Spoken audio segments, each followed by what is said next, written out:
Hello बच्चों, today we will learn class 8 science chapter 10 sound.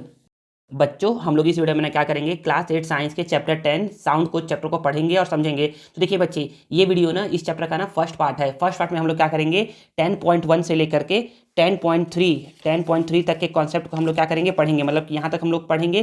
फिर second part में हम लोग क्या करेंगे, 10.4 से लेकर के बाकी जो भी थ्योरी पोर्शन बचा हुआ है उसको पढ़ेंगे। और थर्ड पार्ट में हम लोग क्या करेंगे बच्चे, इसके एक्सरसाइज क्वेश्चन को सॉल्व करेंगे और समझेंगे। देखिए बच्चे, फर्स्ट पार्ट का फर्स्ट जो कॉन्सेप्ट है ना उसको पढ़ते हैं। तो यहाँ पर बोला जा रहा है ना, पहले हम लोग को ना साउंड के बारे में बताया जा रहा है। तो बोला जा रहा है कि हम लोग क्या करते हैं, डिफरेंट डिफरेंट टाइप्स के साउंड को सुनते रहते हैं अपने आसपास। फॉर एग्जाम्पल, स्कूल का बेल, चिरपिंग ऑफ बर्ड्स की आवाज़ें, थंडरिंग क्लाउड का थंडर करना, एंड साउंड ऑफ व्हीकल। ये सभी क्या है बच्चे, साउंड है जो कि हम लोग अपने आसपास सुनते रहते हैं। और भी बहुत सारे डिफरेंट टाइप्स के साउंड्स है। ठीक है, फिर आगे बोला जा रहा है, we also hear the loud sound. हम लोग लाउड साउंड सुनते हैं of an empty metal utensil falling. जब कोई खाली बर्तन गिरता है ना जमीन पर, तो हम लोग क्या कहते हैं, उसका एकदम लाउड साउंड सुनते हैं। And the melodious sound of the harmonium. और जो हारमोनियम होता है ना उसका हम लोग प्यारा सा बहुत ही मेलोडियस साउंड क्या कहते हैं, सुनते हैं। We don't like when everyone in the class start speaking simultaneously. हम लोग को ना पसंद नहीं होता है ना जब ना क्लास के सारे बच्चे क्या करते हैं, एक साथ बात करते हैं। आप लोग को पसंद लगता होगा, अच्छा लगता होगा, लेकिन टीचर लोग को ये पसंद नहीं आता है। तो बोला जा रहा है कि it is clear from the above example. इन सभी एग्जाम्पल से क्लियर है ना कि कुछ साउंड्स क्या होते हैं, लो होते हैं, और कुछ साउंड क्या होते हैं, लाउड होते हैं। कुछ साउंड क्या होते हैं, प्लीजेंट होते हैं, जो कि हमारे कानों को बहुत ही प्लीजेंट लगते हैं, मधुर लगते हैं। एंड कुछ साउंड क्या होते हैं बच्चे, प्लीजेंट नहीं होते हैं, जो हमारे कानों को अच्छे नहीं लगते हैं, जिसको हम नॉइस बोलते हैं। तो चलिए हम लोग क्या कहते हैं, इसी साउंड के बारे में पढ़ते हैं कि साउंड कैसे प्रोड्यूस होता है और कैसे हम लोग उसको सुनते हैं। तो फर्स्ट एक्टिविटी है हमारा इसमें, एक्टिविटी फर्स्ट बोला जा रहा है ना कि इसके लिए मटेरियल रिक्वायर्ड क्या क्या है। मटेरियल रिक्वायर्ड है हमारा स्कूल बेल चाहिए, स्कूल का बेल चाहिए, और हमें चाहिए हैमर। तो इसमें बोला जा रहा है कि ring the school bell with a hammer. हमें क्या करना है, स्कूल बेल को हैमर से रिंग करना है, मारना है एक बार। When you hear the sound touch the bell gently with your hand. जब आपको साउंड सुनाई देना तो क्या करो, आप इस बेल को ना जेंटली अपने हाथों से क्या करो, टच करो, उसको पकड़ के रखो। ठीक है ना। You would certainly feel the vibration. तो आपको क्या होगा बच्चे, इस बेल का ना वाइब्रेशन फील होगा। ऐसे ऐसे करते हुए बेल का वाइब्रेशन आपको फील होगा। Did the vibration stop on your touching the bell. तो जैसे ही आप लोग बेल को टच करते हो ना, तो क्या आपको लगता है कि ये वाइब्रेशन खत्म हो गया है। हाँ बच्चे, तो आफ्टर सम टाइम क्या होता है ना, बेल को टच करने से ये वाइब्रेशन क्या होता है बच्चे, खत्म हो जाता है, स्टॉप हो जाता है। Can you still here the sound. तो नहीं बच्चे, जब वाइब्रेशन खत्म हो जाएगा तो आपको साउंड सुनाई नहीं देगा। वो हल्का हल्का सुनाई कब देगा, जब वाइब्रेशन कर रहा है तब सुनाई देगा। अब एक्टिविटी सेकंड है। एक्टिविटी सेकंड में क्या बोला जा रहा है, तो एक्टिविटी सेकंड में बोला जा रहा है यहाँ पर हमारा कि हमें लेना है एक ट्यूनिंग फॉर्क, इसको बोलते हैं ट्यूनिंग फॉर्क, और एक लेना है रबर पैड। तो देखिए इसमें बोला जा रहा है ना कि hit one arm of a tuning fork on the pad of hard rubber. तो सपोज करिए कि ये हार्ड रबर है, इसमें मैंने क्या किया, ट्यूनिंग फॉर्क लिया, इसमें मारा इसको, क्या किया, हिट किया। Bring it near your year and here the sound. और हम लोग क्या करेंगे, इस ट्यूनिंग फॉर्क को जिसको मारे हैं ना उसको अपने कानों के पास लेकर के आएंगे और सुनेंगे कि आवाज़ आ रहा है या नहीं आ रहा है। Watch it's prongs carefully. इसके प्रॉन्ग्स को देखना है, ध्यान से देखना है। Can you see them vibrating. तो क्या ये वाइब्रेट कर रहा है, हाँ बच्चे, तो ऐसे करके आगे पीछे ये वाइब्रेट करता हुआ आपको दिखेगा। Now touch the twinning fork. अब क्या करो, उसको टच करो, इसको टच करोगे तो क्या होगा, आपको वाइब्रेशन फील होगा, और आफ्टर सम टाइम क्या हो जाएगा, ये स्टॉप हो जाएगा वाइब्रेट करना। ठीक है ना। You would observe. आप ऑब्जर्व करोगे ना कि जैसे ही आपने टच किया है फॉर्क को, वो क्या हो गया, स्टॉप हो गया है वाइब्रेट करना। And we can not hear the sound. और आपको साउंड सुनाई नहीं दे रहा है। When we are speaking. जब हम लोग बोलते हैं ना, तो we can feel the vibration on touching our throat. तो जब हम लोग बोलते हैं ना, आप लोग जब अभी अभी बोल रहे हो या बात कर रहे हो ना, तो आप अपने ना थ्रोट को ना टच करके देखो, तो वो क्या करता है बच्चे, वो ना वाइब्रेट करता हुआ आप लोग को फील होगा। ठीक है ना। तो इन सभी एग्जाम्पल से हम लोग को कंक्लूजन क्या निकला, कंक्लूजन ये निकला ना, कंक्लूजन मतलब बोल सकते हैं कि इस पेज से कंक्लूजन क्या निकला, कंक्लूजन ये निकला ना कि कोई भी वाइब्रेटिंग ऑब्जेक्ट क्या प्रोड्यूस करता है, साउंड प्रोड्यूस करता है। अगर कोई चीज़ वाइब्रेट कर रहा है, इट मीन्स वहाँ पे क्या होगा बच्चे, साउंड प्रोड्यूस होगा। ठीक है ना। और जब हम लोग क्या करते हैं, वाइब्रेटिंग ऑब्जेक्ट को टच करते हैं ना, तो वो वाइब्रेट करना स्टॉप कर देता है, और जब स्टॉप कर देता है तो आपको साउंड सुनाई नहीं देता है। ठीक है ना। आई थिंक आप लोग को समझ में आ गया होगा कि इसमें क्या कॉन्सेप्ट था। चलिए हम लोग क्या कहते हैं, नेक्स्ट पेज को पढ़ते हैं और समझते हैं। तो देखिए बच्चे 10.2 में क्या बोला जा रहा है, तो 10.2 में हम लोग पढ़ेंगे एम्पलीट्यूड के बारे में, फ्रीक्वेंसी के बारे में, और टाइम पीरियड के बारे में। बच्चे याद रखिए ना, इसको ध्यान से पढ़िएगा, क्योंकि यही आपके क्या है, क्लास 9th में भी है। क्लास 9th में भी यही सेम चीज़ आप पढ़ोगे, तो अभी इसको अच्छे से पढ़ लो और समझ लो। तो देखिए बच्चे, इसको पढ़ने से पहले हम लोग क्या कहते हैं बच्चे, समझते हैं ऑसिलेटरी मोशन के बारे में, ऑसिलेटरी मोशन के बारे में। तो ये ऑसिलेटरी मोशन होता क्या है, तो बच्चे याद रखिए ना, ऑसिलेटरी मोशन क्या होता है, जब भी कोई ऑब्जेक्ट क्या करता है बच्चे, टू एंड फ्रो मोशन करता है। मतलब कि सपोज करिए ना कि ये क्या है बच्चे, ये क्या है, ये ऐसे कोई ऑब्जेक्ट ऐसे रुका हुआ है, तो जब ये क्या करता है, जब ये आगे और पीछे मोशन करता है, जिसको हम लोग बोलते हैं to and fro motion. Suppose करो ऐसे है, तो ये आगे ऊपर और नीचे मोशन कर रहा है, इट मीन से क्या कर रहा है, टू एंड फ्रो मोशन कर रहा है। पेंडुलम जो होता है ना बच्चों, पेंडुलम वो क्या करता है, टू एंड फ्रो मोशन करता है ऐसे ऐसे, ठीक है ना। तो यही है बच्चे ऑसिलेटरी मोशन। तो बोलोगे कि the two and fro motion of an object about a mean position is called oscillatory motion. Sir ये मीन पोजीशन क्या होता है, मीन पोजीशन मतलब सपोज करो कि पेंडुलम ऐसा है, तो पेंडुलम का ऐसा रुका हुआ है, तो ये है बच्चे इसका मीन पोजीशन। जब ऐसे ऐसे मूव करेगा ना, तो ये है मीन पोजीशन। मीन पोजीशन जब ऐसे ऐसे मूव करेगा, इसको बोलते हैं टू एंड फ्रो मोशन। या फिर ये मीन पोजीशन है, तो जब ये क्या करेगा, यहाँ से ऐसे और ऐसे मूव करेगा, तो ये बोलेंगे कि ये क्या है, मीन पोजीशन है। मीन पोजीशन से जब कोई चीज टू एंड फ्रो जाता है, आगे और पीछे जाता है ना, तो उसका हम बोलते हैं कि क्या कर रहा है, टू एंड फ्रो मोशन कर रहा है, ठीक है ना। आई थिंक समझ में आया होगा। यहाँ पर एक्टिविटी 3 है, इसको पढ़ते हैं समझते हैं। तो हम लोग को चाहिए मटेरियल, एक स्केल चाहिए, या फिर आप जो साइकिल का जो स्पोक होता है ना, पतला पतला स्पोक लगे होता है साइकिल में, उसको आप चूज कर सकते हो इस एक्सपेरिमेंट के लिए, इस एक्टिविटी के लिए। देखिए यहाँ पर बोला जा रहा है ना कि पुट वन एंड, देखिए सिंपल से इसमें बोला जा रहा है ना कि आपको क्या लेना है, या तो एक मेटल स्केल लेना है, या फिर क्या लेना है, एक आपको साइकिल का स्पोक लेना है। उसको लिए आप और यहाँ पर ऐसे करके टेबल के एक एंड पे रखे ऐसे करके, और इसको आप क्या कर दो, टाइट होल्ड करके दबा करके रखो, और क्या करो, इसको आप अब वाइब्रेट करो। तो जब आप इसको वाइब्रेट करोगे तो ऐसे करके ऊपर नीचे क्या करेगा, ये टू एंड फ्रो मोशन करेगा। देखिए ये है बच्चे मीन पोजीशन, ये क्या है, मीन पोजीशन है। तो ये क्या कर रहा है, मीन पोजीशन के about to and fro motion क्या कर रहा है, ये कर रहा है। अब इसके लेंथ को क्या करो, कम करो। अब यहाँ पर ऐसे करके रखो, अब करो आप इसका टू एंड फ्रो मोशन, तो ऐसे करके टू एंड फ्रो मोशन कर रहा है। फिर अब इसको यहाँ पर पूरा टाइट करके रख दो, अब इसको करवाओ, तो हल्का हल्का क्या करेगा, टू एंड फ्रो मोशन करेगा। तो यही इसमें बताया जा रहा है कि put one end of a scale on cycle spoke at the corner of the table पे रखना है, उसको प्रेस करना है हार्ड, जैसे मैंने अभी प्रेस किया था। लेट द अदर एंड को हम लोग का क्या करना है, फ्री करके रखना है, उसके नीचे कुछ भी नहीं होना चाहिए, इसके नीचे कुछ भी नहीं है। फिर बोला जा रहा है कि प्रेस करिए इसको डाउनवर्ड एंड रिलीज करिए।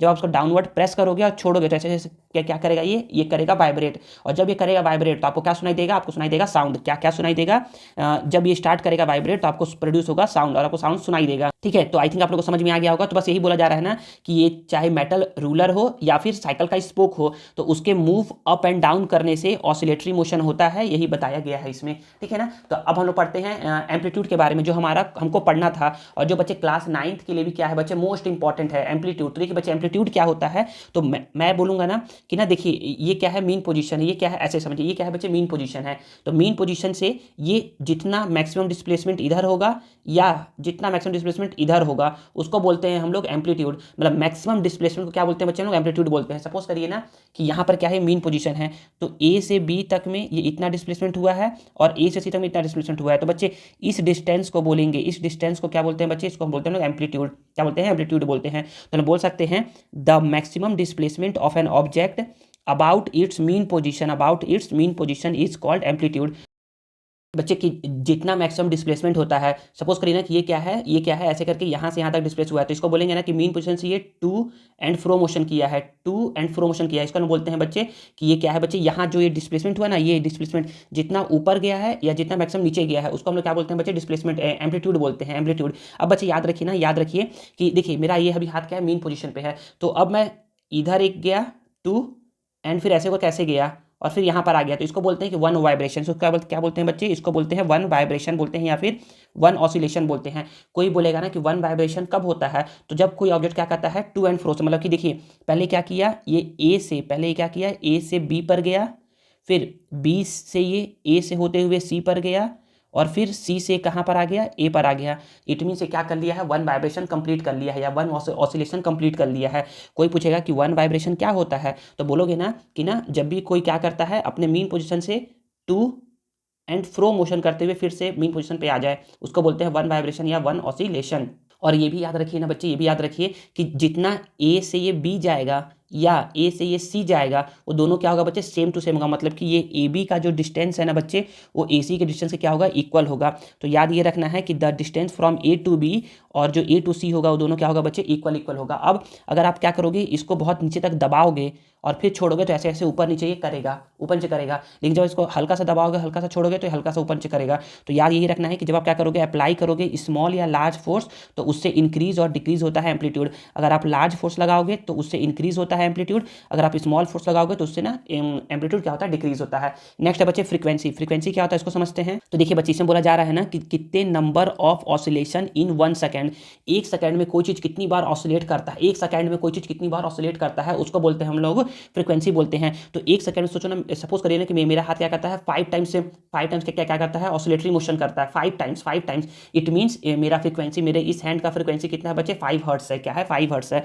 तो बोला जा रहा है कि जितने नंबर ऑफ ऑसिलेशन, जितना नंबर ऑफ वाइब्रेशन करेगा ये 1 सेकंड में, उसको क्या बोलते हैं, फ्रीक्वेंसी ऑफ ऑसिलेशन बोलते हैं। और फ्रीक्वेंसी को मेजर करते हैं हम लोग ऑसिलेशन पर सेकंड में या फिर हर्ट्स में। हर्ट्स में क्यों करते हैं, क्योंकि बच्चे हर्ट्स का ना फ्रीक्वेंसी के बारे में ना एक साइंटिस्ट ने बताया था, जिनका नाम था हेनरिक रूडोल्फ हर्ट्ज। उन्हीं के नाम पे क्या करते हैं हम लोग इसके फ्रीक्वेंसी, इसका यूनिट पढ़ते हैं या इसको मेजर करते हैं कि फ्रीक्वेंसी को मेजर किस में करते हैं, हर्ट्ज में मेजर करते हैं। और याद रखिए, जब भी कोई ऑब्जेक्ट क्या करता है 10 टाइम्स, एग्जाम्पल के लिए बोल रहा है कि जब भी कोई ऑब्जेक्ट क्या करता है 10 टाइम ऑसिलेट करता है एक सेकंड में, मतलब एक सेकंड में अगर वो 10 टाइम्स क्या करता है, ऑसिलेट करता है, इसका मतलब ये है ना कि उसकी फ्रीक्वेंसी बच्चे 10 हर्ट्स है, क्योंकि 10 टाइम्स कर रहा है तो 10 हर्ट्स हो गया, या फिर 10 ऑसिलेशन पर सेकंड हो गया, मतलब कि एक सेकंड में क्या कर रहा है, 10 बार ऐसे करके, एक सेकंड में ऐसे करके इधर से इधर, एक दो ऐसे करके 10 बार करता है एक सेकंड में करता है, ठीक है ना। अब नेक्स्ट है बच्चे हमारा टाइम पीरियड। क्या है, अब हमारा है टाइम पीरियड। तो सर ये टाइम पीरियड क्या होता है, तो टाइम पीरियड होता है बच्चे, देखिए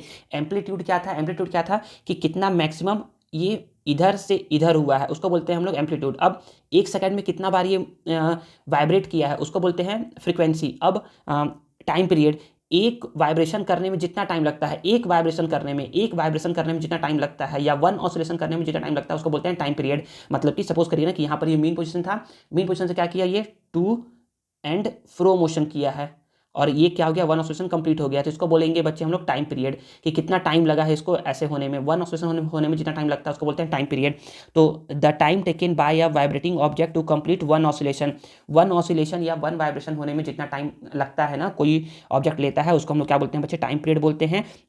और इसको हम लोग मेजर करते हैं बच्चे सेकंड में। देखो इसको मेजर करते हैं हम लोग हर्ट्ज में, इसको मेजर करते हैं हम लोग सेकंड में, और इसको मेजर करते हैं हम लोग बच्चे मीटर में। किस में मेजर करते हैं, इसको मेजर करते हैं बच्चे लोग मीटर में, ठीक है ना। तो अब देखिए इसमें आगे बोला जा रहा है ना, यहाँ पर देखिएगा आगे बोला जा रहा है the relation between frequency and time period. तो फ्रीक्वेंसी और टाइम पीरियड में क्या रिलेशन होता है, टाइम पीरियड रिलेशन होता है ना, frequency is equal to 1 upon time period होता है। इसका सिंबॉलिक रिप्रेजेंटेशन कुछ इस तरीके से होता है कि फ्रीक्वेंसी को न्यू लिखते हैं, क्या लिखते हैं, न्यू, न्यू से पढ़ते हैं, न्यू इज इक्वल टू होता है 1 अपॉन टाइम पीरियड। याद ये रखना है ना, टाइम पीरियड अगर ज़्यादा होगा मतलब कि ये ना 1 ऑसिलेशन करने में क्या कर रहा है, ज़्यादा टाइम लगा रहा है, मतलब कि ये आराम से ऑसिलेट कर रहा है, इट मीन्स इसकी फ्रीक्वेंसी क्या होगी, कम होगी। क्योंकि देखिए ना 1 सेकंड में बहुत धीरे धीरे क्या कर रहा है, ये मूव कर रहा है, ठीक है ना। तो अगर टाइम पीरियड ज़्यादा है तो फ्रीक्वेंसी कम होगा, और अगर टाइम पीरियड कम है इट मीन्स उसकी फ्रीक्वेंसी क्या होगी, ज़्यादा होगी, मतलब कि ये बहुत तेज़ी से क्या कर रहा है, ये वाइब्रेट कर रहा है, ठीक है ना। तो आई थिंक समझ में आ गया। अब नाउ आंसर दिस का फर्स्ट क्वेश्चन बोला जा रहा है, what makes an object produce sound.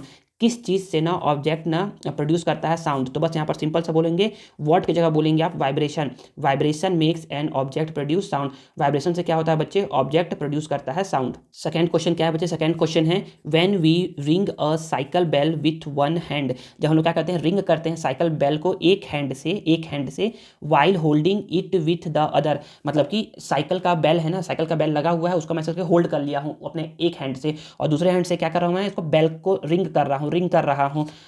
Then its sound is not heard clearly. तो उसका आपको साउंड अच्छे से सुनाई नहीं देता है, वाई, तो बोलोगे कि बिकॉज ऑफ नो वाइब्रेशन, क्योंकि वहाँ पर वाइब्रेशन क्या होता है बच्चे, बहुत कम होता है या नहीं होता है, क्योंकि वहाँ पर वाइब्रेशन क्या होता है बच्चे, बहुत कम होता है या न के बराबर होता है। तो आप बोल सकते हो बिकॉज ऑफ नो वाइब्रेशन, ठीक है ना, या फिर बिकॉज ऑफ लेस वाइब्रेशन, बहुत कम वाइब्रेशन होता है इसलिए आपको सुनाई नहीं देता है। क्वेश्चन नंबर थर्ड है the frequency of an vibrating object is 20 hertz.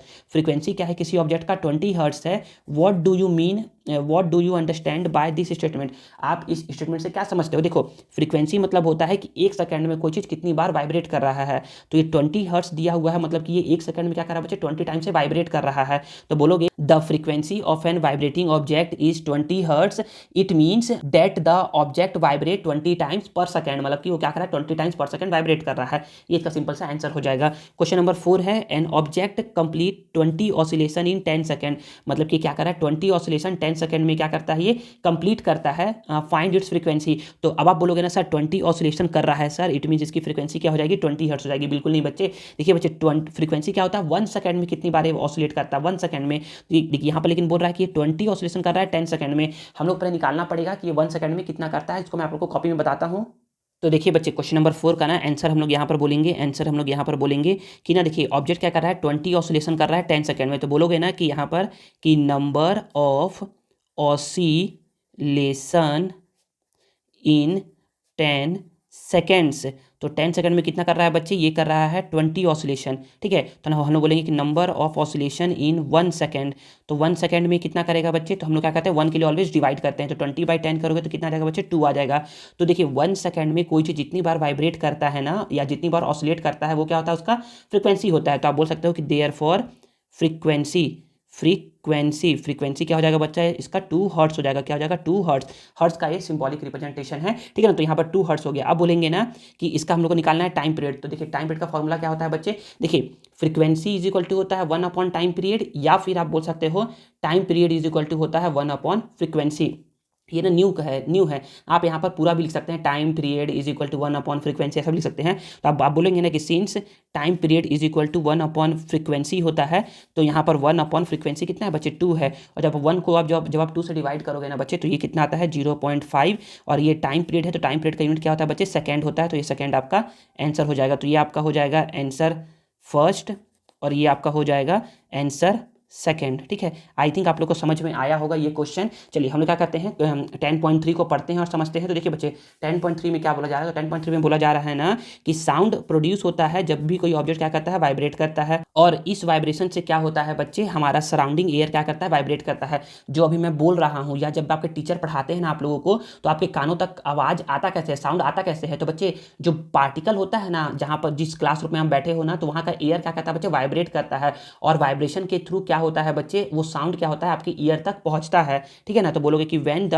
Vibrating air reaches our year, जब वाइब्रेटिंग एयर हमारे कानों तक आता है ना, it makes the ear drum vibrate. तो आपके कानों में क्या होता है बच्चे ईयर ड्रम होता है। ईयर ड्रम समझिए सिंपल सा क्या होता है, एक ना स्किन होता है, एकदम पतला स्किन होता है, जो कि आपका ना आउटर ईयर को आउटर ईयर को मिडिल ईयर से क्या क्या करता है सेपरेट करने का काम करता है। और जब ये क्या करेगा वाइब्रेट करेगा ना, तो आप लोग को क्या सुनाई देगा, साउंड सुनाई देगा। हम लोग पढ़ेंगे यहाँ पर, ये देखिए यहाँ पर पढ़ेंगे, नेक्स्ट वीडियो में पढ़ेंगे हम लोग इसके बारे में, ठीक है ना। आगे बोला जा रहा है कि for the vibration of the vibrating object to reach our ear a medium must be present between them. अगर वाइब्रेशन हमारे कानों तक पहुंचना है, मतलब कि अगर कोई ऑब्जेक्ट समझिए ना, सिंपल समझिए कि अगर कोई ऑब्जेक्ट वाइब्रेट कर रहा है और उसको हमारे कानों तक पहुंचना है ना, तो उसके लिए क्या चाहिए बच्चे, कोई ना कोई मीडियम चाहिए कि जिसके थ्रू क्या हो वो साउंड क्या हो हमारे कानों तक पहुंचे। तो यहाँ पर मीडियम क्या होता है बच्चे, मीडियम होता है सॉलिड लिक्विड गैस होता है। तो हम लोग इसी के बारे में पढ़ेंगे ना कि कौन कौन से साउंड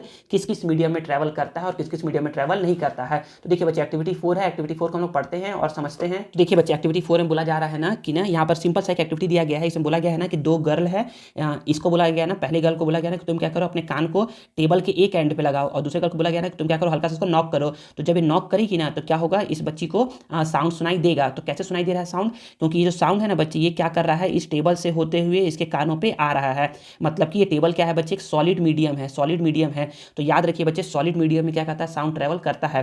फिर बोला गया कि तुम क्या करो अपने कान को टेबल से उठा लो, ऊपर कर लो, अब तुम इस पर टच मत करो, और फिर अब इसको बोला गया तो फिर से नॉक करो। तो क्या अब साउंड सुनाई देगा, तो हाँ अब अभी भी साउंड सुनाई देगा। ये जो साउंड होगा ना बच्चे वो क्या होगा, एयर के थ्रू इसके कानों तक आएगा। तो एयर मतलब कि साउंड क्या करता है, सॉलिड में भी ट्रैवल करता है, और एयर मतलब कि गैस में भी ट्रैवल करता है। तो इसको पढ़ लेते हैं। तो यहाँ पर बोला गया है कि keep your ear close to one end of a table के एक एंड पे रखना है, और अपने फ्रेंड को बोलना है ना कि नॉक करे सॉफ्टली अदर एंड पे। तो do you here a sound, तो यस हम लोग सुनते हैं साउंड को। थ्रू विच मीडियम साउंड आया तुम्हारे पास, तो सॉलिड के थ्रू आया। Now try to hear the sound again after raising your ear from the table. अपने ईयर को टेबल से उठा करके रखो और बोलो बताओ कि क्या अभी भी साउंड तुमको सुनाई दिया है। तो हाँ अभी भी सुनाई दिया है साउंड, और ये किस मीडियम से आया है, तो ये आया है एयर के थ्रू। तो क्या डिफरेंस है दोनों साउंड में, तो दोनों साउंड में डिफरेंस यही है ना कि पहला साउंड जो आया है ना वो थ्रू एयर, थ्रू सॉलिड के थ्रू आया है, और दूसरा साउंड जो आया है आपके ईयर तक वो क्या है, थ्रू एयर के थ्रू आया है या गैस मीडियम के थ्रू आया है। अब देखिए एक्टिविटी 5 क्या है, तो हम लोग को चाहिए 2 match box, 10 metre long thread और 2 पिन चाहिए। चलिए हम लोग क्या करते हैं, इसको पढ़ते हैं और समझते हैं। तो देखिए बच्चे, इस एक्टिविटी में बोला जा रहा है ना कि हम लोग को क्या करना है, इनर पार्ट लेना है मैच बॉक्स का। मतलब कि इनर पार्ट मतलब ऐसा समझिए ना कि ना मैच बॉक्स जो होता है ना उसका ना इनर में ऐसा निकलता है कि नहीं निकलता है मैच बॉक्स के अंदर का, तो उसको हम लोग क्या लेना है, 2 इनर पार्ट लेना है मैच बॉक्स का, और उसको क्या करना है बच्चे, उसको एक पिन की हेल्प से क्या करना है, इसमें एक होल करना है दोनों में, और क्या करना है, एक 10 मीटर लंबा क्या करना है थ्रेड हम लोग को इसको ज्वाइन कर देना है, 10 मीटर लंबा थ्रेड ज्वाइन कर देना है। तो देखिए यहाँ पर बोला जा रहा है कि हम लोग को क्या करना है, एक टॉय बनाना है, हम लोग को क्या करना है उसमें होल करना है ईच ऑफ देम में, दोनों में, और हम लोग को थ्रेड लगाना है पिन की हेल्प से, ठीक है ना। और हम लोग को ना बोला गया ना कि ना कम से कम 10 मीटर लंबा क्या करिए आप थ्रेड लीजिए। तो इसमें बोला गया कि जब एक बच्चा क्या करेगा, अपने मुंह के पास ला करके ना इसमें बोलेगा और सेकेंड को क्या करेंगे, कान लगा करके सुनेंगे ना, तो क्या आवाज़ सुनाई देगा आप लोग को। तो बोलोगे ना कि ना keep the box to the ear and listen to the voice, क्या आपको आवाज़ सुनाई देगा, तो हाँ आपको ना वॉइस क्लियर सुनाई देता है।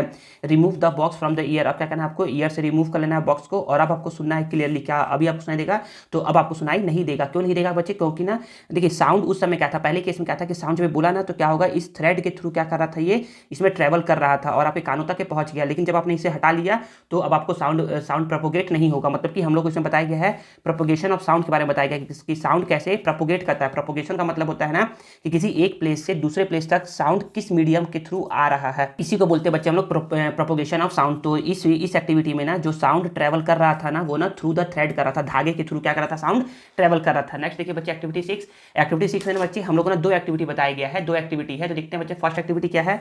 तो फर्स्ट एक्टिविटी के लिए हम लोग को चाहिए एक प्लास्टिक फनल, मतलब कि फर्स्ट एक्टिविटी में आप लोग को बनाने के लिए बोल रहा है हाइड्रोफोन, आप हाइड्रोफोन बनाइए। तो बोलोगे सर हाइड्रोफोन क्या होता है, बच्चे देखिए हाइड्रोफोन ना एक ना क्या होता है, डिवाइस होता है, डिवाइस है, यूँ बोल लो ना कि अंडर वाटर डिवाइस होता है, जो कि ना पानी के अंदर, जो कि वाटर के अंदर जो भी चीज़ें साउंड होती है ना उनको क्या करता है, ये रिकॉर्ड करता है और डिटेक्ट करता है कि हाँ साउंड वाटर के अंदर क्या आ रहा है बच्चे, साउंड आ रहा है। या फिर आप इतना समझिए ना कि कभी भी ओशियन के अंदर या सी के अंदर क्या क्या आवाज़ें, क्या क्या साउंड प्रोड्यूस होता है, तो उसको रिकॉर्ड करने के लिए और डिटेक्ट करने के लिए क्या करते हैं हम लोग, हाइड्रोफोन का यूज़ करते हैं। तो हम लोग बनाएंगे एक हाइड्रोफोन इस एक्टिविटी में। तो हम लोग को चाहिए प्लास्टिक फनल। फनल क्या होता है बच्चे, फनल कुछ ऐसा होता है, आपने देखा होगा ना प्लास्टिक फनल कुछ ऐसा होता है। ये है बच्चे प्लास्टिक फनल, ये ऐसा करके एक होता है प्लास्टिक फनल, ये बच्चे एक प्लास्टिक फनल होता है। हम लोग को बलून लेना है, रबर ट्यूब लेना है, बकेट ऑफ वाटर लेना है, रबर बैंड लेना है और कुछ पेबल्स मतलब होता है कंकड़ पत्थर लेना है, कंकड़ लेना है कुछ, ठीक है। तो बोला जा रहा है कि कट करना है बलून को ऐसे करके ऊपर से कट कर देना है, and it tie to the wider end of the funnel, और क्या करना है फनल के ना वाइडर एंड में क्या करना है, इस बलून को टाई कर देना है with the help of rubber band की हेल्प से, और अटैच करना है रबर ट्यूब को other and of the funnel. और एक रबर ट्यूब लेना है हम लोग को, देखिए हम लोग को एक बोला था रबर ट्यूब लेने के लिए और एक बोला था रबर बैंड लेने के लिए। रबर बैंड से यहाँ पर टाइट कर दिए और रबर ट्यूब लेकर के, ट्यूब समझिए मतलब कि एक तरीके का एक पाइप है, पतला सा पाइप है, ये पतला सा पाइप है, उसको क्या करना है अदर एंड पे क्या करना है कनेक्ट करना है रबर बैंड की हेल्प से। फिर इमर्स करना है वाइडर एंड को, इस वाइडर एंड को क्या करना है डालना है कहाँ पर, into the water field in a bucket, एक बकेट में क्या है वाटर फील्ड है उसके अंदर डालना है, इसको ऐसे पकड़ के ऐसे उल्टा करके डाल देंगे। तो ये वाला पोर्शन क्या होगा, पानी के बाहर होगा, और ये वाला पोर्शन क्या होगा, पानी के अंदर होगा, ठीक है ना। फिर attach the free end to the rubber tube to the ear, और ना इस फ्री एंड को क्या करना है अपने कानों के पास लेकर के आना है। Drop some pebbles into the bucket one by one and listen to the sound produce by stone hitting the bottom of the bucket. और जब क्या करोगे एक एक करके आप पेबल्स को, कंकड़ को डालोगे ना पानी के अंदर, सॉरी बाल्टी के अंदर एक करके, तो जब वो कंकड़ जा करके टक करेगा, मतलब कि जा करके बाल्टी को बॉटम में आवाज़ करेगा ना, तो क्या होगा ये ना इसके थ्रू होते हुए क्या होगा, ये आपके कानों तक ये ऐसे करके साउंड ट्रैवल करेगा। और तो इसी को हम लोग क्या बोलते हैं बच्चे, हाइड्रोफोन बोलते हैं। इस एक्टिविटी से शो होता है ना कि साउंड ट्रैवल करता है लिक्विड में भी। तो साउंड ट्रैवल करता है, सॉलिड में पढ़ लिए थे, साउंड ट्रैवल करता है एयर में पढ़ लिए थे, और साउंड ट्रैवल किस में करता है बच्चे, लिक्विड में भी ट्रैवल करता है। तो हम लोग बोल सकते हैं ना बच्चे कि साउंड क्या होता है, सॉलिड एयर और लिक्विड तीनों में क्या करता है बच्चे, ट्रैवल करता है। तो इस तरीके से हम लोग बोल सकते हैं कि मीडियम सॉलिड लिक्विड और गैस मीडियम जरूरी होता है प्रोपोगेशन ऑफ साउंड के लिए। मतलब कि साउंड को एक जगह से दूसरे जगह तक जाने के लिए क्या होता है बच्चे, मीडियम का जरूरत होता है, चाहे वो मीडियम सॉलिड हो, चाहे वो लिक्विड हो, या चाहे तो गैस हो, ठीक है ना। फिर can sound travel through vacuum, क्या साउंड वैक्यूम में ट्रैवल करता है, सर भाई वैक्यूम क्या होता है वो बताइए। तो वैक्यूम एक ऐसा प्लेस होता है जहां पर ना तो सॉलिड मीडियम होता है, ना ही लिक्विड मीडियम होता है, और ना ही एयर मीडियम होता है, तो उसको हम बोलते हैं वैक्यूम। तो हम लोग क्या करेंगे, अब यहाँ पर ना सेकेंड एक्टिविटी चालू होता है, यहाँ से क्या करते हैं, यहाँ से एक सेकेंड एक्टिविटी चालू होता है, सेकेंड एक्टिविटी। तो हम लोग क्या करना है, एक बेल जार लेना है, और बेल जार के अंदर हम लोग को क्या करना है, एक इलेक्ट्रिक बेल लेना है। इस एक्टिविटी में हम लोग को एक बेल जार लेना है, और बेल जार के अंदर हम लोग क्या करना है, इलेक्ट्रिक बेल लेना है और अपन बोलेंगे सर बेल जार क्या होता है। बेल जार में समझ लीजिए एक ना बर्नी है। बर्नी मतलब कि नहीं, कांच का एक आता है बर्नी, मतलब कि कांच का एक बर्तन है ये, ठीक है ना। उसके अंदर हम लोग ले लिए इलेक्ट्रिक बेल को। ऐसा आपने बेल देखा होगा ना गवर्नमेंट हॉस्पिटल या कोई भी जो पुराने इंस्टीट्यूट होगा ना, उस इंस्टीट्यूट में क्या होता है बच्चे, ये लगा हुआ रहता है। तो आप अब तो क्या करोगे, जब इस बेल जार के अंदर क्या है, एयर फील्ड है, एयर फील्ड है, एयर फील्ड है, तो बच्चे ये एक्टिविटी ना क्लास 9th में भी है, क्लास 9th में भी है ये एक्टिविटी, इसको याद रखिएगा, ये इंपॉर्टेंट एक्टिविटी है, ठीक है ना। तो हम बोलेंगे ना कि जब क्या होता है इस बेल जार के अंदर एयर फिल रहता है ना, और क्या करोगे आप इसको ना स्विच से कनेक्ट करके स्विच को ऑन करोगे ना, तो क्या होगा, ये इलेक्ट्रिक बेल रिंग करेगा और आपको बाहर में आवाज़ सुनाई देगा। अब यहाँ पर क्या है, एक एयर सक्शन पंप है। एयर सक्शन पंप, देखिए एयर मतलब हो गया हवा, सक्शन मतलब होता है खींचना, और पंप तो एक ऐसा पंप जो कि क्या कहता है हवा को अंदर, अंदर की हवा को बाहर खींचता है, उसको बोलते हैं एयर सक्शन पंप। जब आप क्या क्या करोगे, धीरे धीरे धीरे धीरे क्या करोगे, इसके अंदर का एयर को खींचोगे, खींचोगे मतलब कि इसके अंदर अभी पहले कंपेरिजन में कम एयर है। अब जाकर के इसको आप स्विच ऑन करोगे ना, तो यहाँ पर भी क्या होगा, ये इलेक्ट्रिक बेल रिंग करेगा, लेकिन आपको आवाज एकदम हल्का हल्का सुनाई देगा। और फिर क्या करोगे, एट फाइनली आप क्या करोगे, पूरा अंदर की एयर को अगर पूरा आप निकाल लोगे, तो इसके अंदर क्या बचेगा, इसके अंदर बचेगा कुछ नहीं, कुछ नहीं मतलब इसके अंदर बचेगा वैक्यूम।